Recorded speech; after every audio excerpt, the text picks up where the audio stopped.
বয়স মাত্র 28, কিন্তু এখনই প্রায় ঘরের ছাদ ছুঁয়ে ফেলেছে মেয়েটির মাথা। কিছুদিন পর ঘরের মধ্যে কি আর আটবে মেয়ে?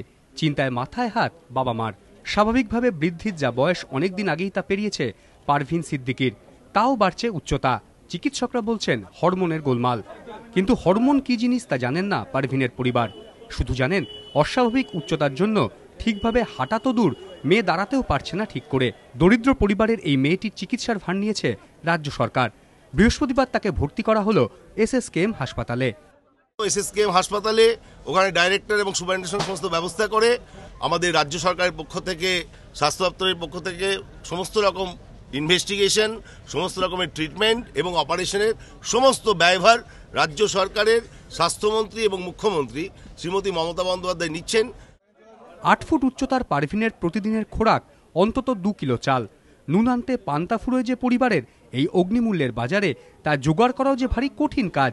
তবু রোজই যেন আরও লম্বা হয়ে উঠছে মেয়ে। তার সঙ্গে রয়েছে অন্যান্য শারীরিক সমস্যা। উচ্চতার ভার বইতে পারছে না শরীর, ক্রমেই ঝুঁকে পড়ছে সামনের দিকে।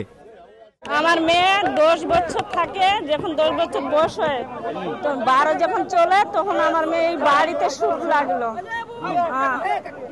খাওয়া 2 কিলো চাল ভাত একবেলা খায়, 2 কিলো চাল একবেলা ভাত খায়। কিন্তু কেন পারভিনের এই অস্বাভাবিক উচ্চতা বৃদ্ধি? চিকিৎসকরা জানাচ্ছেন পিটুইটারি গ্রন্থিতে একটি টিউমার হওয়ায় হরমোন নিঃসরণ অস্বাভাবিক রকম বেড়ে গিয়েছে পারভিনের। সেই কারণেই এই উচ্চতা বৃদ্ধি। এদিকে অস্বাভাবিক উচ্চতার কারণেই পারভিনকে দেখতে বিভিন্ন জায়গায় ভিড় জমাচ্ছেন সাধারণ মানুষ। তাতেই লজ্জা আর অস্বস্তিতে আরও নুয়ে পড়ছে 8 ফুটের পারভিন। সুভাষ বৈদ্য, ABP আনন্দ, কলকাতা।